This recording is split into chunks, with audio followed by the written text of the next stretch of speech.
Assalamualaikum warahmatullahi wabarakatuh. Kali ini saya akan menyemai padi simbok yang kemarin saya rendam selama 24 jam dan saya tiriskan selama 24 jam juga. Jadi total perendaman dan penirisannya itu 48 jam.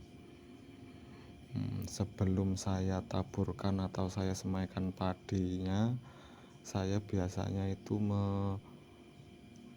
meratakan terlebih dahulu atau meratakannya itu pas sebelum padi ditaburkan. Jadi itu supaya tidak terkena air hujan langsung hilang, karena di sini sedang musim penghujan. Hujannya sedang tidak menentu, soalnya padi kalau terkena air hujan itu pas baru disemaikan atau baru ditaburkan ke tanah, itu biasanya pada bubar atau pada ngumpul menjadi satu. Kadang ada yang renggang, kadang ada yang ngumpul jadi satu. Nah, antisipasinya itu seperti ini salah satunya, sambil meratakan jerami-jerami yang masih terlihat karena semalam itu hujan. Saya itu langsung meratakannya lagi. Kemarin saya sudah ratakan dengan kayu dan sekarang saya ratakan lagi supaya tanahnya itu agak lembek ya. Jadi kalau padi ditaburkan itu setengah ke pendam padinya. Kalau langsung baiknya itu pada pagi hari. Kalau terkena langsung sinar matahari kan tanahnya sudah mulai kering, sudah mengikat dengan padinya. Jadi keket, bahasa Indonesianya jadi agak keras lah. Tanahnya ke padinya itu nempel.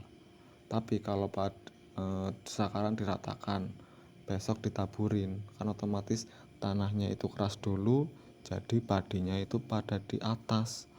Kalau terkena air hujan itu biasanya langsung pada bubar, langsung pada ngumpul. Dan ini saya padi simbok ini saya sebar 2 kilo dengan dengan kapasitas lahannya itu 2 bedeng. Berarti satu bedeng itu 2 kilo. Saya tebar atau tabur dengan yang agak renggang supaya itu benih padinya besar-besar. Kalau ditanam, rencana tanamnya saya itu 20 hari, 18 hari sampai 20 hari saya tanam bibit yang muda.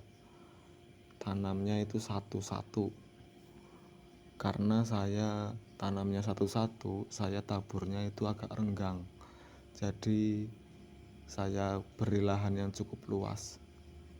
Semoga saja ntar atau besok itu tidak terkena air hujan dulu, supaya padinya itu tidak terkena air atau lumpur yang ada di bawah itu meluap ke atas. Soalnya di sini sedang tidak menentu, kadang sekarang panas nih, nggak tahu ntar hujan atau ntar sore atau ntar malam. Soalnya sekarang juga itu padinya cuacanya itulah sedang tidak menentu. Nih saya coba sedikit sepil tuh hasilnya. Akarnya itu tidak terlalu panjang ya, tidak terlalu panjang dan tidak terlalu pendek, supaya cara penaburannya itu bisa arang atau bisa renggang.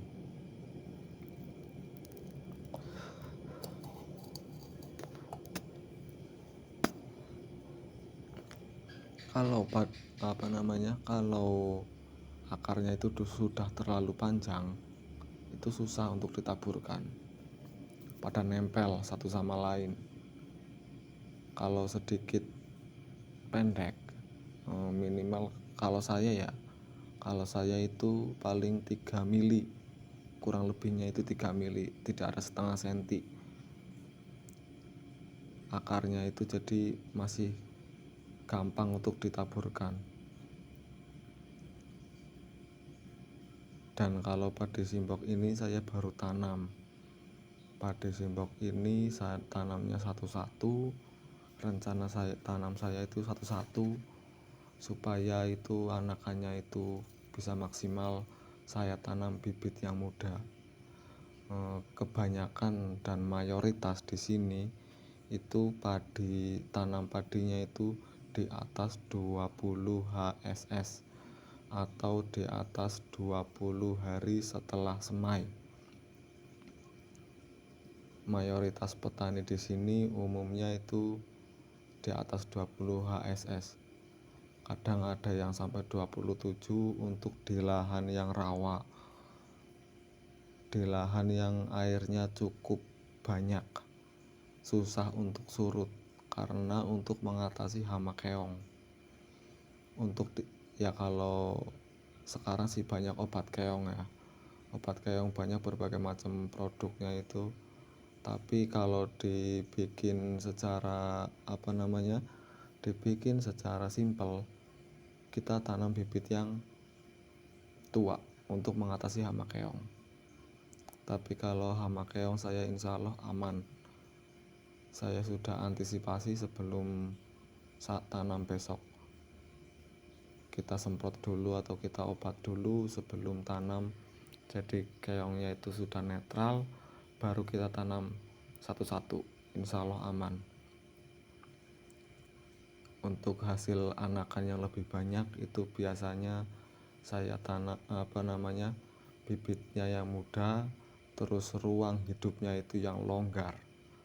Saya tanam satu-satu, terus jarak tanamnya itu 30 cm kali 30 cm untuk memaksimalkan banyaknya anakan. Kemarin saya tanam IP32 dengan jarak 30 cm kali 30 cm, itu anakannya luar biasa kawan, luar biasa banyak. Jadi untuk potensi hasil dan potensi anakan yang produktif menjadi banyak karena ruang hidupnya itu banyak, luas, longgar.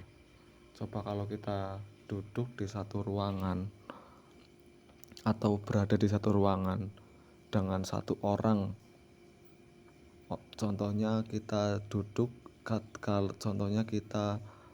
berada di satu ruangan 3x3 contohnya lah, satu orang, kita luas bebas mau ngapain aja bisa. Tapi kita kalau di satu ruangan 3x3 diisi 10 orang, kita mau ngapain? Susah kan buat ngapa-ngapain, tiduran aja susah. Ya begitulah contohnya kalau ruang hidup yang longgar atau ruang hidup yang luas untuk memaksimalkan banyaknya anakan.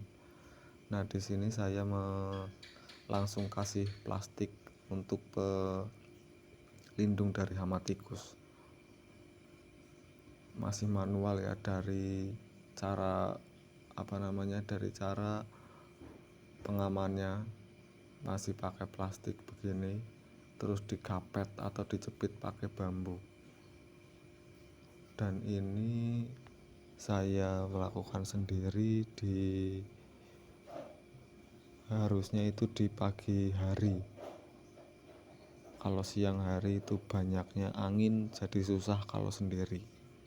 Nah kalau cara mastikin sendiri itu begini, digapet atau dijepit dulu kepada kedua kaki, langsung kita jepit lagi dengan bambu supaya aman dan tidak kotor. Dan hasilnya begini, kalau sudah rapat semua, ntar kita kasih cagar atau kita kasih penguat dari bambu untuk menahan angin atau menahan derasnya air hujan. Kalau biasanya terkena air hujan atau angin yang lebat, itu plastiknya pada melorot. kayak sebelah saya itu, yang sebelah sana itu ada yang melorot. Itu karena tidak ada penguatnya dari bambu untuk, atau pemasangannya itu tidak terlalu kencang, jadi melorot. Ya begini, dari tips dari saya, pemasangan plastiknya itu di waktu pagi tidak ada angin, dijepit pakai kedua kaki supaya tidak kotor dan tidak, agar kencang pemasangannya.